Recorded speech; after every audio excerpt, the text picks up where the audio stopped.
Hello बच्चों, how are you? Hope you all are fine. I am Deepak Singh, your chemistry teacher. Today we are going to discuss the first chapter of class 10 science, and the name of that chapter is chemical. Name of that chapter is chemical reaction and equation. तो आज हम लोग class 10th का first chapter, जो कि बहुत ही interesting chapter है, ठीक है. केमिस्ट्री ऐसे भी बहुत ही इंटरेस्टिंग होता है क्योंकि हम लोग क्या देख पाते हैं, इसको प्रैक्टिकली देख पाते हैं, ठीक है. तो पहला ही चैप्टर हम लोगों का बहुत ही प्रैक्टिकल या एक्सपेरिमेंटल बेस चैप्टर है, and the name of this chapter is a chemical reaction and it's equation. ठीक है, तो आज हम लोग ये चैप्टर को डिस्कस करेंगे, ठीक है. तो इससे पहले जब चैप्टर को डिस्कस करें, इस चैप्टर में हम लोगों को क्या क्या पढ़ना है, थोड़ा सा चैप्टर का ओवरव्यू देख लेते हैं, ठीक है. तो चलिए हम लोग पहले चैप्टर का ओवरव्यू देखते हैं. इस चैप्टर में जो हम लोगों को डिस्कस करना है, ठीक है, पहले तो इंट्रोडक्शन इस चैप्टर का हम लोगों को डिस्कस करना है. इंट्रोडक्शन में हम लोग केमिकल रिएक्शन क्या है, ठीक है, कब होता है, ठीक है, उसके बाद से इसका एग्जाम्पल्स, ठीक है, व्हाट इज केमिकल रिएक्शन, इसका एग्जाम्पल्स क्या है, साथ साथ डेली लाइफ में केमिकल रिएक्शन जो होता है उसका एग्जाम्पल्स क्या है, ठीक है, उसके बारे में पढ़ेंगे. Chemical reactions in terms of chemical change के बारे में डिस्कस, केमिकल चेंज के टर्म्स के बारे में, मतलब in terms of chemical change discuss करेंगे. उसके बाद से कैरेक्टरिस्टिक्स ऑफ केमिकल रिएक्शन, ठीक है. अब कैरेक्टरिस्टिक्स मतलब कैसे हमको पता चले कि केमिकल रिएक्शन हुआ है. तो बहुत सारे आइडेंटिफिकेशन है, that means identification means science है, इंडिकेशन है कि अगर वो हो तो हमको पता चले कि हाँ केमिकल रिएक्शन हो रहा है. जैसे फॉर एग्जाम्पल आप लोग क्लास 8 में एक फेमस रिएक्शन पढ़े होंगे, कौन सा? तो डिस्प्लेसमेंट रिएक्शन, जो कि क्लास 7 में आप लोग पढ़े थे एसिड बेस में, जिसमें आप लोगों ने कॉपर सल्फेट सॉल्यूशन में क्या किए थे, आयरन नेल कांटी को डाले थे. उस वक्त आप लोगों ने पढ़ा था कि कॉपर सल्फेट, जिसको हिंदी में नीला थोथा भी कहते हैं, उसमें अगर हम क्या कर दें, एक लोहे की कांटी डाल दें, आप कुछ देर ऐसे ही अनडिस्टर्ब छोड़ दें, ठीक है, तो कुछ समय बाद जो कॉपर सल्फेट सॉल्यूशन का कलर जो होता है, एक्चुअल में जैसे ही कॉपर सल्फेट सॉल्यूशन हम एक्वा सॉल्यूशन बनाते हैं, यानी एक्वा सॉल्यूशन मीन्स पानी में डाल के बनाते हैं, तो वो कैसा दिखता है, ब्लू कलर का दिखता है, ठीक है, ब्लू कलर का दिखता है. जैसे मान लीजिए कि आपने एक बीकर लिया, ठीक है, और उसमें आपने क्या किया, कॉपर सल्फेट डाल दिया, ठीक है, CuSO4, ये आपका कॉपर सल्फेट है, ठीक है, इसको आप इसमें डाल देंगे, ठीक है.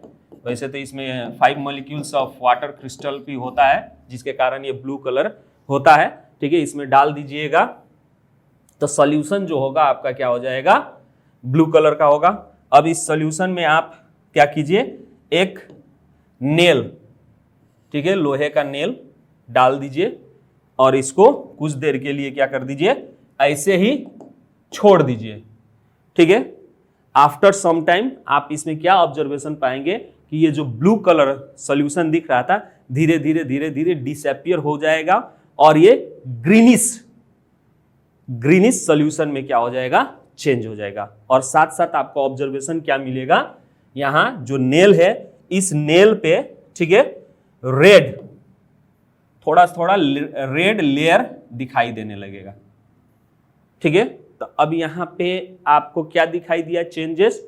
तो यहां पे आपको चेंजेस ये दिखाई दिया कि जो ब्लू कलर था वो चेंज हो गया, सॉरी, जो ब्लू कलर था वो चेंज हो गया किसमें, ग्रीन कलर, ग्रीनिश कलर में, ठीक है. साथ साथ इस नेल के ऊपर एक आपको क्या दिख रहा है, लेयर दिख रहा है. तो ये क्या हो गया, एक तरह का आइडेंटिफिकेशन हुआ, चाहे इसको आप कह सकते हैं इंडिकेशन, साइन, अब ये जो इंडिकेशन और साइन जो है, यहाँ पे जो इंडिकेशन मेन हो रहा है वो चेंज इन कलर। तो इससे आपको क्या पता चल रहा है कि यहाँ पे कुछ ना कुछ हुआ है, चेंज हुआ है, और वो चेंज हम लोग उस वक्त पढ़े थे, that is a chemical change. ठीक है, तो इस तरह से हम क्या कर सकते हैं, जो आइडेंटिफिकेशन हम लोगों को कैरेक्टरिस्टिक्स पढ़ना है, ठीक है, जो हम लोग कैरेक्टरिस्टिक्स पढ़ेंगे उसमें ये पढ़ेंगे कि किस तरह से हमको पता चले कि केमिकल रिएक्शन हुआ है कि नहीं। तो उसके अंडर में हम लोग यही सब चीज पढ़ेंगे कि कौन ऐसा कैरेक्टरिस्टिक्स है जिससे देखकर हमको साइन हो जाए, चाहे इंडिकेशन हो जाए कि यहाँ पे चेंज हुआ है, केमिकल चेंज हुआ है, that means reaction, chemical reaction take place हुआ है, उसके बारे में पढ़ेंगे। साथ साथ रिएक्टेंट्स और प्रोडक्ट। अब हम लोग जब ये चैप्टर शुरू करेंगे, केमिकल रिएक्शन पढ़ेंगे, तो ये हम लोगों को समझ में आएगा कि जो चीजें इनिशियली या जो सब्सटेंस इनिशियली क्या होते हैं, एक दूसरे से रिएक्ट करते हैं, उसको रिएक्टेंट कहते हैं, और रिएक्ट करके जो नया चीज फॉर्म होता है उसको हम क्या कहते हैं, प्रोडक्ट कहते हैं। तो उसके बारे में भी इस चैप्टर में हम लोग डिस्कस करेंगे। साथ साथ केमिकल इक्वेशन के बारे में डिस्कस करेंगे। वैसे केमिकल इक्वेशन क्या होता है, तो एक तरह का शॉर्ट हैंडेड रिप्रेजेंटेशन होता है ऑफ अ केमिकल रिएक्शन। कोई भी केमिकल रिएक्शंस को आप इन फॉर्म ऑफ सिंबल और फॉर्मूले के रूप में अगर रिप्रेजेंट करते हैं तो that is known as chemical reaction, equation. ठीक है, अब ये केमिकल इक्वेशन जैसे हम लोग पढ़ेंगे तो ये पाएंगे कि केमिकल इक्वेशन दो तरह का होता है, एक वर्ड इक्वेशन और एक आपका केमिकल इक्वेशन, जिसको स्केलेटन भी कहा जाता है, स्केलेटन इक्वेशन भी कहा जाता है। ठीक है, उसके बाद से केमिकल इक्वेशन का और भी टाइप्स पढ़ेंगे, बैलेंस केमिकल इक्वेशन और अनबैलेंस केमिकल इक्वेशन, जिसमें हम लोगों को ये समझ में आएगा कि जो बैलेंस केमिकल इक्वेशन है वो क्या करता है, law of conservation of mass को फॉलो करता है। ठीक है, उसके बारे में पढ़ेंगे। हम लोगों को कभी भी केमिकल रिएक्शन लिखना है तो वो किस तरह से लिखना होगा, तो इन बैलेंस फॉर्म में लिखना होगा। क्यों लिखना है, क्योंकि उसको क्या करना है, law of conservation of mass को फॉलो करना पड़ता है। ठीक है, तो इसीलिए हम लोगों को बैलेंस केमिकल इक्वेशन के बारे में पढ़ना है। अगर कोई रिएक्शन इन बैलेंस फॉर्म में है तो उसको क्या करना है, बैलेंस करना है, तो उसके बारे में भी पढ़ना है, that means balancing of a chemical equation. ठीक है, केमिकल इक्वेशन को कैसे बैलेंस करते हैं, तो उसमें जैसे आप लोग के सिलेबस के हिसाब से क्लास 10th में, ठीक है, बैलेंसिंग इक्वेशन जो है किस तरह से किया जाता है, तो एक मेथड के बारे में बुक में एनसीईआरटी में क्या किया गया है, बताया गया है। ठीक है, तो वो मेथड जो है हीट एंड ट्रायल मेथड है। ठीक है, तो कैसे अनबैलेंस इक्वेशन को बैलेंस किया जाता है by the heat and trial method, उसके बारे में भी इस चैप्टर में हम लोग क्या करेंगे, डिस्कस करेंगे। उसके बाद हम लोगों को जो डिस्कस करना है इस चैप्टर में, ठीक है, implication of balance chemical equation.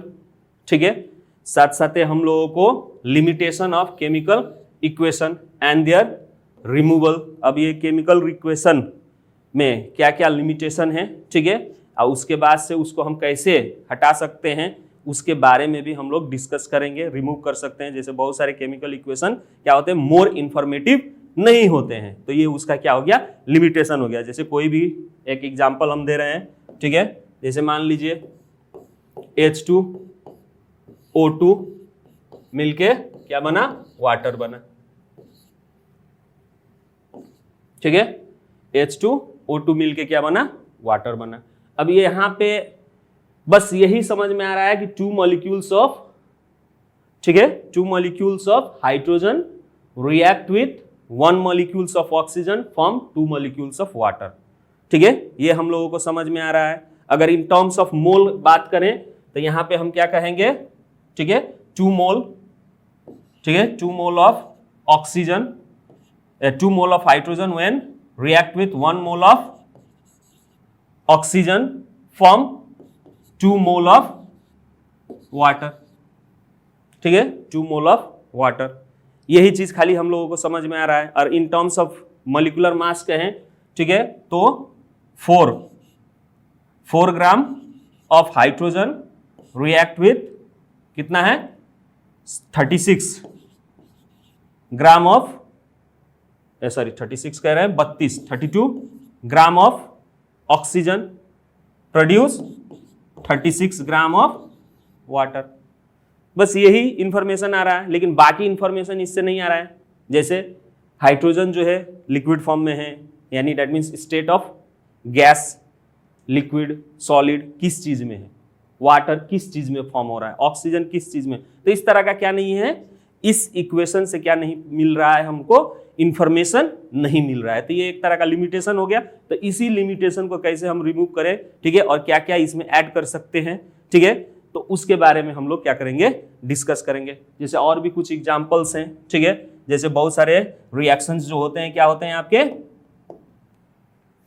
Exothermic reactions होते हैं, एंडोथर्मिक रिएक्शन होते हैं। जैसे एक्सोथर्मिक रिएक्शन वो रिएक्शन हुआ जिसमें दो सब्सटेंस या एक सब्सटेंस क्या हो रहे हैं, ब्रेक डाउन हो रहे हैं, चाहे मिक्स हो रहे हैं, नया चीज फॉर्म हो रहा है, तो साथ साथ हीट प्रोड्यूस हो रहा है, तो वो चीज नहीं लिखा रहता है। जैसे आप लोगों ने रिएक्शन देखा होगा, ठीक है, कैल्शियम ऑक्साइड, ठीक है, को क्या करते हैं हम, क्विक लाइम को क्या करते हैं हम, वाटर के साथ रिएक्ट करते हैं, तो क्या फॉर्म होता है, कैल्शियम हाइड्रोक्साइड, ठीक है, कैल्शियम हाइड्रोक्साइड। अब ये कैल्शियम हाइड्रोक्साइड फॉर्म हुआ तो इसके साथ साथ हम लोगों को क्या फॉर्म होता है, हीट भी प्रोड्यूस होता है, ठीक है, हीट भी, लेकिन ये इक्वेशन में नहीं लिखा रहता है जनरली, ठीक है, इक्वेशन में क्या नहीं रहता है, जनरली लिखा नहीं रहता है। तो बहुत केमिकल इक्वेशन में बस इतना ही रहता है, तो इससे पता ही नहीं चलता है कि एक्सोथर्मिक रिएक्शन है कि एंडोथर्मिक रिएक्शन है। अगर हीट प्रोड्यूस हो रहा है प्रोडक्ट के साथ तो समझिए कि एक्सोथर्मिक रिएक्शन है। तो इसी को मोर इंफॉर्मेटिव बनाने के लिए जो लिमिटेशन है, ठीक है, लिमिटेशन आप यहाँ पे जो पढ़ रहे हैं, ठीक है, वो लिमिटेशन वही हुआ जिसमें हमको उसको हटा के रिमूवल करके, ठीक है, नए तरीके से केमिकल इक्वेशन को लिखेंगे जो कि मोर इंफॉर्मेटिव होंगे, ठीक है। उसी तरह से हम लोग आयनिक इक्वेशन पढ़ेंगे, ठीक है, उसी तरह से आयनिक इक्वेशन को कैसे बैलेंस करता है उसके बारे में पढ़ेंगे, ठीक है। साथ साथ टाइप ऑफ केमिकल रिएक्शन के बारे में पढ़ेंगे, ठीक है। Effects of oxidation reaction in everyday life के बारे में भी पढ़ेंगे, ठीक है। तो इस चैप्टर में हम लोगों को टाइप ऑफ केमिकल रिएक्शन, जैसे अभी हम आप लोगों को बोले एक्सोथर्मिक रिएक्शन, एंडोथर्मिक रिएक्शन, उसी तरह केमिकल रिएक्शन जो है बहुत तरह के होते हैं, ठीक है।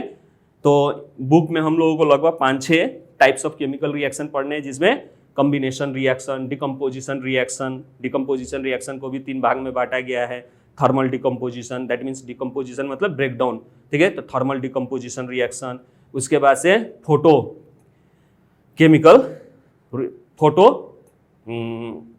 डिकम्पोजिशन रिएक्शन, उसी तरह इलेक्ट्रोलाइसिस से जो होता है, ठीक है, इलेक्ट्रिक करंट से जो डिकम्पोजिशन होता है उसके बारे में हम लोगों को पढ़ना है, ठीक है। साथ साथ प्रेसिपिटेट रिएक्शन, न्यूट्रलाइजेशन रिएक्शन, ठीक है, ऑक्सीडेशन रिएक्शन, रिडक्शन रिएक्शन, तो इन सब के बारे में इस चैप्टर में हम लोगों को कवर करना है। साथ साथ जब ऑक्सीडेशन रिडक्शन हम लोग पढ़ लेंगे, ठीक है, तो ऑक्सीडेशन रिएक्शन जो होता है हमारे डेली एवरीडे लाइफ में भी होता रहता है, तो वो किस तरह का रिएक्शन से, कौन कौन से ऐसे रिएक्शन जो हैं हमारे ऑक्सीडेशन रिएक्शन से, कौन कौन ऐसा ऑक्सीडेशन रिएक्शन जो है हमारे डेली लाइफ में होता रहता है, ठीक है। उसमें हम लोगों को सबसे पहले सिंपल सा 2 रिएक्शन जो है जिसके बारे में पढ़ना है, कोरिजन और रेंसिडिटी, ठीक है।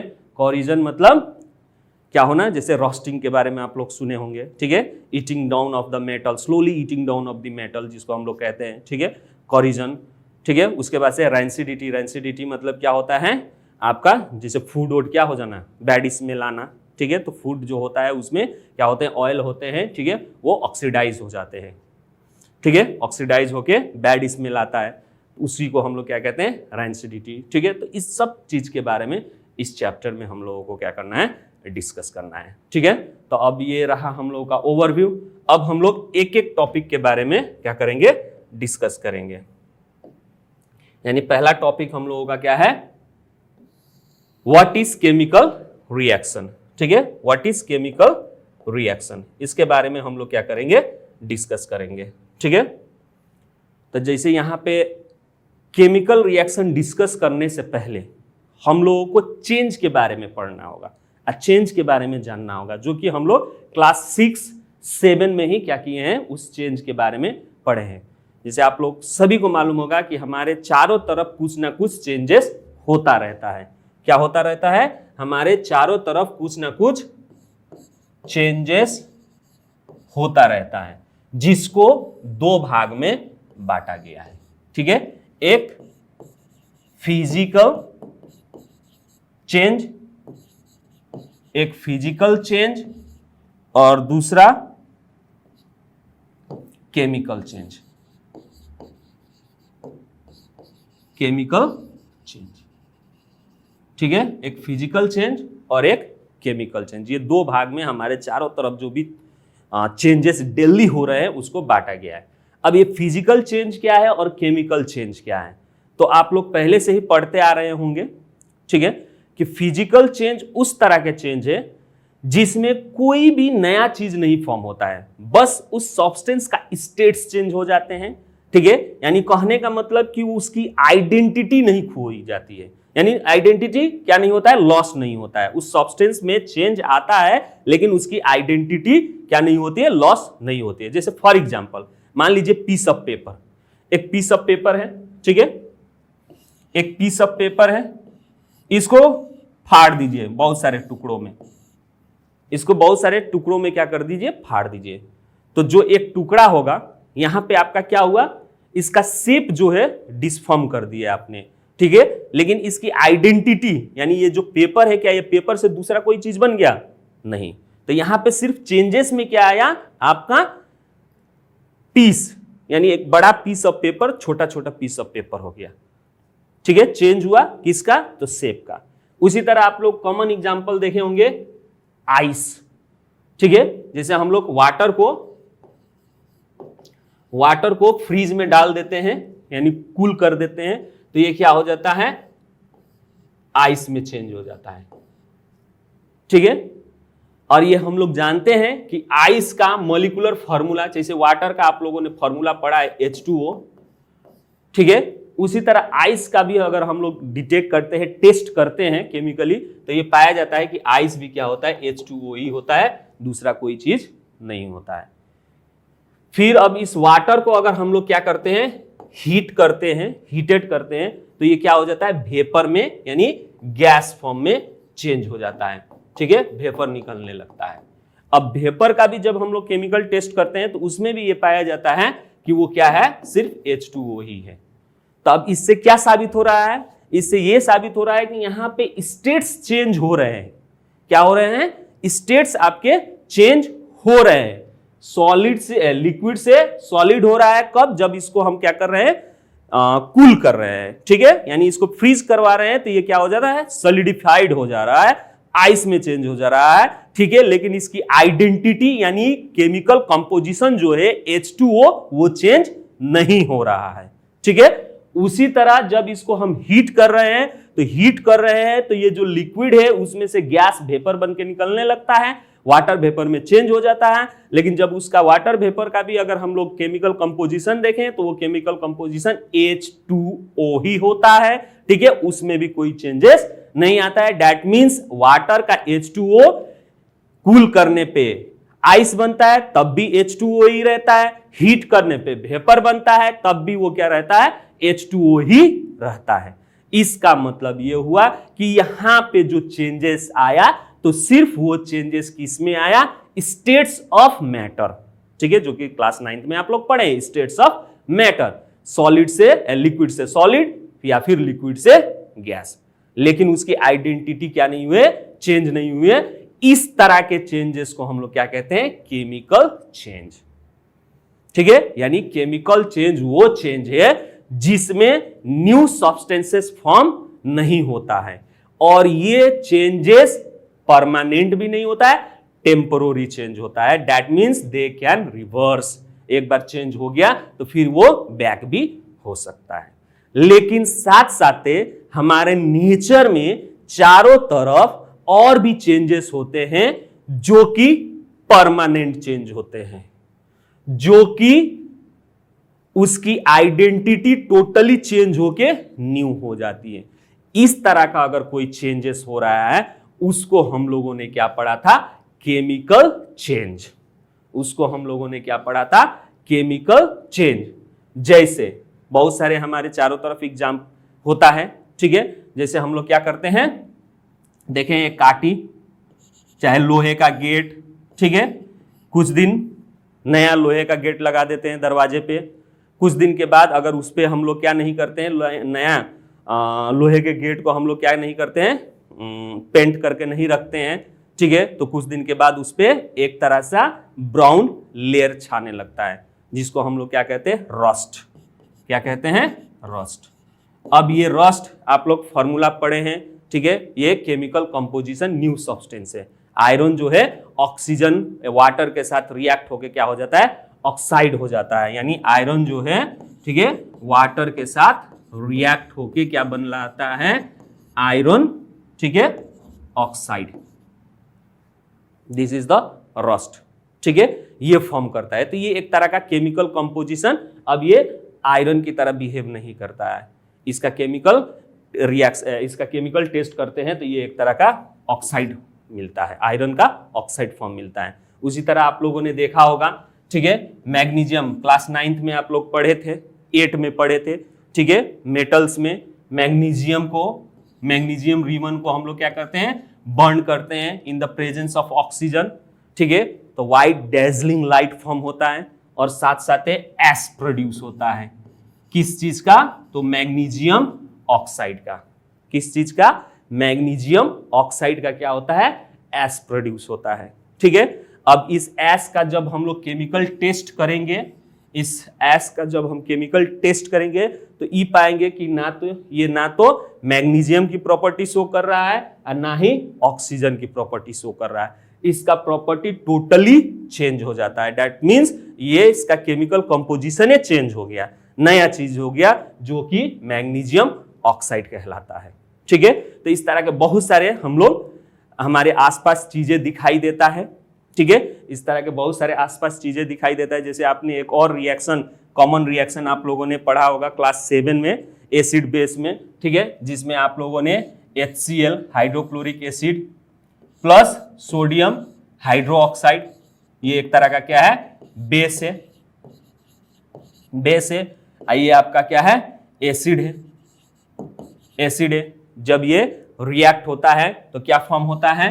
तो NaCl, जिसको हम लोग क्या कहते हैं? कॉमन सॉल्ट, सोडियम क्लोराइड, नमक, सोडियम क्लोराइड, नमक, ठीक है, प्लस वाटर। ये एक कॉमन रिएक्शन जिसको हम लोग न्यूट्रलाइजेशन रिएक्शन भी कहते हैं, ये होता है। तो यहाँ पे जो एसिड का टेस्ट है, अब इसमें लिथमस पेपर हम लोग डालते हैं, ठीक है, इसमें लिथमस पेपर डालते हैं तो कलर चेंज होता है, शो करता है।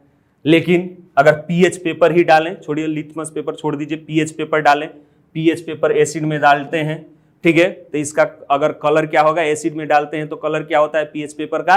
रेड। अब स्ट्रेंथ के हिसाब से डिपेंड करता है, ठीक है, रेड, ऑरेंज, रेड कलर ये होते हैं। अगर बेस में डालते हैं तो ये स्ट्रॉन्ग बेस है, ठीक है, ये स्ट्रॉन्ग एसिड है तो इसका कलर रेड होगा। स्ट्रॉन्ग बेस है तो इसका एकदम ब्लू, इसी तरह का ये वायलेट कलर कहा जाता है, ठीक है, इसी तरह का डार्क वायलेट कलर दिखता है, ठीक है। आज जब सोल्यूशन दोनों को मिला देते हैं और सोल्यूशन फॉर्म होता है, ठीक है, तो अब इसमें डालते हैं तो यहाँ पे आपका क्या होता है? ग्रीनिश कलर, क्योंकि ये NaCl आपका क्या है? स्ट्रॉन्ग एसिड और स्ट्रॉन्ग बेस से बना हुआ है, इसीलिए ये क्या होता है? न्यूट्रल होता है। तो पीएच पेपर का क्या नहीं होता है? कलर चेंज नहीं होता है, ग्रीन दिखाई देता है, ठीक है। तो इससे क्या समझ में आया? इसमें यही समझ में आया हम लोगों को कि दो यहाँ पे क्या हो रहे हैं, ये अपनी प्रॉपर्टी को क्या कर रहे हैं? एसिड और बेस दोनों को हम रिएक्ट किए तो यहाँ पे एसिड की प्रॉपर्टी और बेस की प्रॉपर्टी दोनों ही लॉस हो गई, ठीक है। नया चीज जो फॉर्म हुआ उसका प्रॉपर्टी ना तो एसिड मैच कर रहा है ना ही बेस मैच कर रहा है। दैट मीन्स यहाँ पे जो नया चीज फॉर्म हुआ है वो क्या है? चेंज होके न्यू थिंग्स बन गया है, यानी ये पुराने चीज अब नहीं रहा, नया चीज फॉर्म हो गया। तो ये सब चीजें जो है एग्जाम्पल ऑफ केमिकल चेंज है, ठीक है। तो जो भी चेंजेस हमारे चारों तरफ होते हैं उसको दो भाग में बांटा गया है, physical change and chemical change, ठीक है। तो यही जो केमिकल चेंज है यानी कहने का मतलब कि केमिकल चेंज जो है उसको होने के लिए या फिर कराने के लिए, चाहे टेक प्लेस होने के लिए जो प्रोसेस यूज होता है, यानी जिस प्रोसेस से ये केमिकल चेंज होता है, that process is known as chemical reaction. ठीक है, that process is known as chemical reaction. यानी केमिकल रिएक्शन वो प्रोसेस है, chemical reaction is that process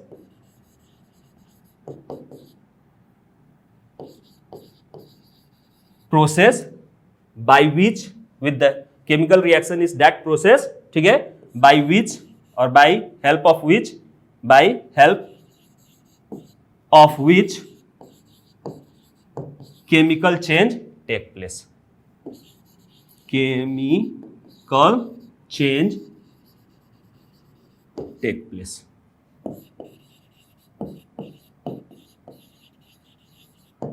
यानी केमिकल रिएक्शन वो रिएक्शन है या केमिकल रिएक्शन वो प्रोसेस है जिसके मदद से कोई भी केमिकल चेंज होता है। यानी chemical reaction involves chemical change. ठीक है, यही मेन केमिकल रिएक्शन का क्या है, डेफिनेशन है। तब यहां पे आप देख पा रहे होंगे केमिकल चेंज, कंबसन, ये डेली लाइफ में हमारे दिखाई देने वाले एग्जांपल्स हो गए। कंबसन, लकड़ी जला दो, चाहे कोई भी चीज जला देते हैं, ठीक है, तो उसमें न्यू चीज फॉर्म होता है, यानी जो एस फॉर्म होता है ना तो वो लकड़ी ही होता है, ठीक है, नया चीज फॉर्म होता है कार्बन, ठीक है, चारकोल फॉर्म हो जाता है। उसी तरह रॉटन, कोई चीज सड़ जाता है, ठीक है, तो वो नया चीज बन जाता है। उसी तरह यहाँ पे रोस्टिंग दिखाई दे रहा होगा, ठीक है। इवन डाइजेशन ऑफ फूड भी आपका क्या है, केमिकल चेंज है, ठीक है, यानी वो भी केमिकल रिएक्शन के कारण ही होता है। जैसे आप लोग क्लास 10 के बायो में पढ़ेंगे, ठीक है, लाइफ प्रोसेसेस में न्यूट्रिशन एंड न्यूट्रिशन में ह्यूमन बींग्स के न्यूट्रिशन के बारे में पढ़ेंगे, तो वहां पे आप क्लियर होंगे कि जो भी हम खाना खाते हैं वो क्या होता है, डाइजेस्ट होता है। जो वो इसलिए डाइजेस्ट होता है क्योंकि हमारा बॉडी जो है उस फूड को जो कि कॉम्प्लेक्स फॉर्म में होता है उसको डायरेक्ट एब्जॉर्ब नहीं कर सकता है, इसीलिए डाइजेशन प्रोसेस होता है। और जिसके कारण वो कॉम्प्लेक्स फूड जो होता है आपका क्या होता है, सिंपल फॉर्म में ब्रेक होता है। दैट मींस कार्बोहाइड्रेट आपके सिंपल फॉर्म में ब्रेक होके क्या बनता है, ग्लूकोज। तो कार्बोहाइड्रेट दूसरा सब्सटेंस, ग्लूकोज। उसी तरह एमाइनो एसिड कॉम्प्लेक्स सब्सटेंस हो गया, एमाइनो एसिड सिंपल सब्सटेंस हो गया, और प्रोटीन आपका कॉम्प्लेक्स सब्सटेंस हो गया। तो प्रोटीन डिकम्पोज या ब्रेकडाउन होता है, डाइजेशन होता है, ब्रेकडाउन होता है, तो सिंपल फॉर्म एमाइनो एसिड। उसी तरह से फैट कॉम्प्लेक्स फॉर्म हो गया, उसका सिंपल फॉर्म फैटी एसिड। अब ये होने के लिए क्या होता है, डाइजेशन होता है, ठीक है। तो डाइजेशन भी एक तरह से आपका क्या हो गया, केमिकल रिएक्शन के थ्रू। केमिकल चेंज ही होता है, लेकिन किसके थ्रू होता है, केमिकल रिएक्शन। तो these are the everyday examples, everyday in our life में जो केमिकल चेंज होता है या केमिकल रिएक्शन होता है उसका ये एग्जांपल्स है, ठीक है। तो अब हम अगर कोई आपसे पूछे कि what is a chemical reaction, अगर कोई आपसे पूछे कि केमिकल रिएक्शन क्या है, तो उसको सिंपल तरीके से आप डिफाइन कर दीजिए, इट इज द प्रोसेस, ठीक है, इसको क्या बोलिएगा, it is a process in which new substances with new properties are formed from one or more substances is called chemical reaction। यानी केमिकल रिएक्शन वो प्रोसेस है, ठीक है, जिसमें नया सब्सटेंस नई प्रॉपर्टी के साथ प्रोड्यूस होता है। किससे, तो एक या एक से अधिक सब्सटेंसेस जो कि रिएक्ट होते हैं और उससे नया चीज फॉर्म होता है, ठीक है। और वो नया चीज की प्रॉपर्टी भी क्या होती है, नई होती है। That is called chemical reaction. Clear, all of you understand, ठीक है। नाउ आफ्टर दैट कुछ एग्जांपल्स जो कि ऑलरेडी हम लोग डिस्कस कर चुके हैं, ठीक है। रोस्टिंग ऑफ आयरन, मूर्छा लगना, ठीक है, जिसको हम लोग कॉमन लैंग्वेज में कहें तो। दूसरा बर्निंग ऑफ वुड, लकड़ी जलना, लकड़ी जो जलता है, that is also an example of क्या हो गया आपका, केमिकल चेंज या फिर केमिकल रिएक्शन कह सकते हैं। फॉर्मेशन ऑफ कॉर्ड, घर पे हम लोग दही जमाते हैं, कहाँ से? तो दूध से। तो दूध की प्रॉपर्टी और दही की प्रॉपर्टी दोनों ही डिफरेंस होता है, ठीक है। दूध मीठा लगता है और दही खाते हैं तो खट्टा होता है, ठीक है। तो वहाँ पे एसिड प्रोड्यूस हो जाता है, ठीक है। Next respiration. अब रेस्पिरेशन कैसे आपका केमिकल रिएक्शन होगा? Can you tell me? जिस तरह से डाइजेशन आपका केमिकल रिएक्शन है, तो डाइजेशन में क्या होता है आपका? अभी बताएं हमने, कॉम्प्लेक्स फूड जो होता है क्या होता है? ब्रेकडाउन होता है in the form of simple food, ठीक है। तो उसी तरह रेस्पिरेशन भी एक तरह का आपका क्या है? केमिकल रिएक्शन है, ठीक है। रेस्पिरेशन क्या है आपका? एक तरह से केमिकल रिएक्शन है। जैसे आप लोग पढ़े होंगे रेस्पिरेशन आप लोग पढ़े होंगे रेस्पिरेशन, ठीक है। रेस्पिरेशन दो तरह के होते हैं, aerobic respiration and anaerobic respiration, ठीक है। तो aerobic respiration in presence of oxygen, aerobic respiration take place in the presence of oxygen and anaerobic respiration take place in the absence of oxygen.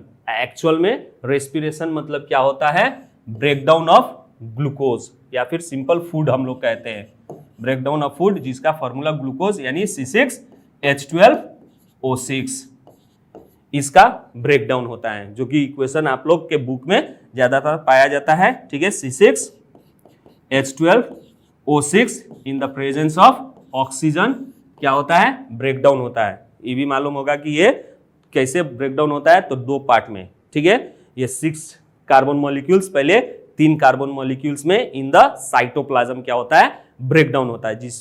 जिस form में breakdown होता है उसको हम लोग क्या कहते हैं? पायरुविक एसिड कहते हैं। तो 2 मॉलिक्यूल्स ऑफ पायरुविक एसिड यानी 3 कार्बन से बना हुआ कंपाउंड को पायरुविक एसिड कहते हैं, उसमें ये क्या होता है? ब्रेकडाउन होता है। आफ्टर दैट ये पायरुविक एसिड माइटोकॉन्ड्रिया में जाके इन द प्रेजेंस ऑफ ऑक्सीजन क्या होता है? ब्रेक होता है और क्या फॉर्म होता है? Energy, carbon dioxide and water. तो यहाँ पे प्रोडक्ट में आपका क्या मिलेगा? कार्बन डाइऑक्साइड, जनरल इक्वेशन है ये, ठीक है, वाटर एंड एनर्जी, ठीक है, सॉरी एनर्जी,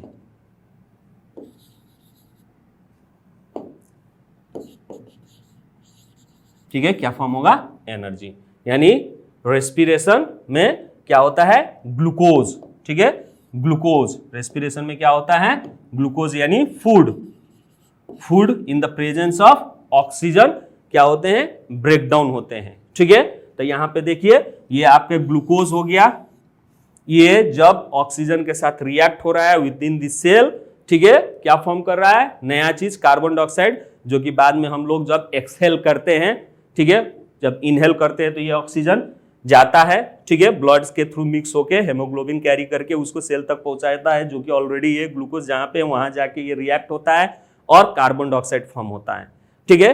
कार्बन डाइऑक्साइड वही हम लोग फिर क्या करते हैं? एक्सेल करते हैं, तो उस वक्त बाहर निकल जाता है। तो न्यू चीज कार्बन डाइऑक्साइड फॉर्म हुआ, वाटर फॉर्म हुआ और साथ साथ में एनर्जी फॉर्म होता है, जो कि इन द फॉर्म ऑफ क्या होता है? ATP, एडिनोसाइन ट्राइफॉस्फेट के रूप में हमारे बॉडी में सेल्स में माइटोकॉन्ड्रिया में क्या होता है? प्रोड्यूस होता है और वहां वो स्टोर होता है। तो ये क्या है? नया चीज हो गया, न्यू सब्सटेंस फॉर्म हुआ। इसीलिए रेस्पिरेशन को भी हम लोग क्या कहते हैं? केमिकल रिएक्शन कहते हैं, ठीक है। तो यहां पे केमिकल रिएक्शन, जैसे फोटोसिंथेसिस भी एक तरह का क्या है? आपका केमिकल रिएक्शन है, ठीक है। तो आगे बढ़ते हैं। Next, characteristics of chemical reaction, ठीक है। अब कैरेक्टरिस्टिक्स मींस इंडिकेशन, चाहे साइन, ऐसा क्या इंडिकेशन होता है, क्या साइन होता है जिससे हमको पता चले कि ना केमिकल रिएक्शन हुआ है। तो इस तरह के बहुत सारे क्या हैं? इंडिकेशन से। जैसे पहला है, कोई भी केमिकल रिएक्शन होता है तो इस फॉलोइंग, ठीक है, ऑब्जर्वेशन से हम क्या कर सकते हैं? पता कर सकते हैं, देख सकते हैं, और ये क्या कर सकते हैं? अंदाजा लगा लेंगे, या फिर हम ये क्या कर सकते हैं? डिसाइड कर सकते हैं, ठीक है, कि हाँ यहाँ पे केमिकल रिएक्शन हुआ है। जैसे यदि आपका क्या हो? इवोल्यूशन ऑफ गैस, अगर कोई भी केमिकल रिएक्शन हो रहा है या कोई भी रिएक्शन हो रहा है, अगर उसमें क्या हो रहा है? आपका गैस इवॉल्व हो रहा है, तो समझिए कि क्या है? वो एक तरह का साइन है जो शो कर रहा है कि ना केमिकल रिएक्शन हो रहा है, या हुआ है। ठीक है, नेक्स्ट चेंज इन टेम्परेचर, जैसे कोई भी रिएक्शन, कोई सब्सटेंस हम क्या कर रहे हैं, मिक्स कर रहे हैं, अगर उसके चारों तरफ टेम्परेचर, उस सिस्टम के चारों तरफ टेम्परेचर क्या हो रहा है, इंक्रीज या डिक्रीज हो रहा है, तब भी हम कह सकते हैं कि केमिकल रिएक्शन हुआ है। फॉर्मेशन ऑफ प्रेसिपिटेट, प्रेसिपिटेट यानी एक तरह का सेमी सॉलिड टाइप का सॉल्यूशन है। ठीक है, कोलॉइडल टाइप का, अगर उस तरह का चीज हो रहा है तो समझिए कि आपका क्या हो रहा है, केमिकल रिएक्शन हुआ है। उसी तरह चेंज इन कलर, अगर कोई चीज हम मिक्स कर रहे हैं और उसका कलर चेंज हो जा रहा है दूसरे कलर में, तो वो भी एक तरह का साइन है, ठीक है, कि केमिकल रिएक्शन हुआ है। उसी तरह स्टेट्स चेंज हो रहा है, सॉलिड से लिक्विड, लिक्विड से गैस, या सॉलिड सॉलिड मिला रहे हैं लिक्विड फॉर्म हो रहा है, या लिक्विड और सॉलिड मिला रहे हैं गैस फॉर्म हो रहा है, तो समझिए कि वहां पे भी क्या हुआ है, एक तरह का साइन है कि केमिकल रिएक्शन हुआ है। इसी सब साइंस को, साइन को हम लोग क्या कहते हैं, कैरेक्टरिस्टिक्स ऑफ केमिकल रिएक्शन। ठीक है, इसी सब साइन को हम लोग क्या कहते हैं, characteristics of chemical reaction. Understand? तो आज के क्लास में हम लोग क्या करेंगे, इतना ही डिस्कस करेंगे। अगले क्लास में हम लोग ये हर एक साइन का एक एक एग्जाम्पल के साथ हम लोग क्या करेंगे, समझेंगे। यानी हर एक नेक्स्ट क्लास में इस कैरेक्टरिस्टिक्स जो यहाँ पे दिखाई दे रहा है, इवोल्यूशन ऑफ गैस, ठीक है, इवोल्यूशन ऑफ गैस, इस तरह का एक कोई इक्वेशन या कोई केमिकल रिएक्शन के साथ हम आप लोगों को क्या करेंगे, समझाएंगे। उसी तरह टेम्परेचर चेंज, कोई रिएक्शन हम आपको बताएंगे जिसमें ये दिखाएंगे कि हाँ टेम्परेचर आपका क्या हो रहा है, चेंजेस हो रहा है। ठीक है, प्रेसिपिटेशन, कोई ऐसा रिएक्शन हम आपको बताएंगे, ठीक है, जिस एग्जाम्पल बताएंगे जिससे आपको पता चलेगा कि हाँ यहाँ पे केमिकल रिएक्शन चेंज हुआ है, केमिकल रिएक्शन हुआ है ड्यू टू दी प्रेसिपिटेशन। ठीक है, उसी तरह कलर चेंज करके कोई रिएक्शन आपको हम बताएंगे जिसमें कलर चेंज हो रहा है, जिससे आपको ये क्या हो जाएगा, मालूम हो जाएगा, आपको पता चल जाएगा कि यहाँ पे कलर चेंज हुआ है, दैट मीन्स केमिकल रिएक्शन हुआ है। उसी तरह स्टेट चेंज का भी एग्जाम्पल हम आपको बताएंगे। तो नेक्स्ट क्लास में हम लोग इस एग्जाम्पल के साथ क्या करेंगे, अपना second part of this chapter शुरू करेंगे। तब तक के लिए बाय बाय। ठीक है, थैंक यू बच्चों।